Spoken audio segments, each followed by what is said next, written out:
presented by Monadik Music.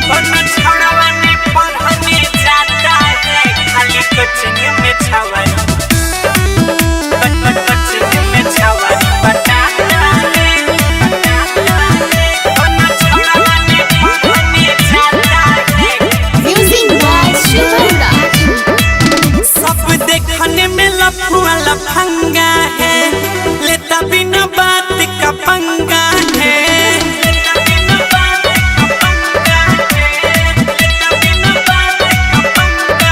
वे सब देखने में लफुआ लफंगा है, लेता बिना बात का पंगा है। साला देखते ही नया लड़की के पीछे पार जाता है। खाली छोड़ी बटाता है। जितना स्टूडेंट है वो बताइए कोई पढ़ता है? सब लोग खाली छोड़ी बटाता है। पन्ना छौड़ावाने पढ़ने जाता है, खाली कोचिंग में छावरी बटाता है। पन्ना छौड़ावाने पढ़ने जाता है, खाली कोचिंग में छौरिया बटाता है।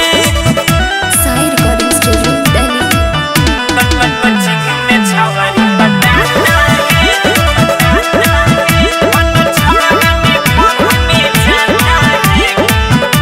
रे भैया बालूल बनाई के मोटर साइकिल उठाई के।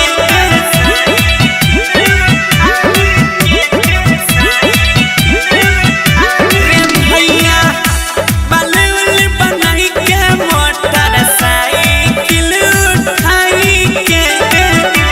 नया नया माल देखाई रोजे बाजारे जाएंगे। छौड़ी सबके पीछे पगलाया है, लुच्चाओं का ग्रुप बनाया है।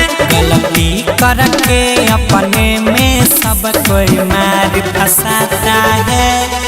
कौन छौड़ावाने पढ़ने जाता है, खाली कोचिंग में छवारी पटाता है। प्यार का जाल बिछाता है, खाली कोचिंग में छवारी पटाता है। Presented by Monadik Music. Coaching में छवारी पटाता है। कौन छौड़ावाने पढ़ने जाता है। सुनो ने नया नया खून चढ़ल रहै छै जवानी।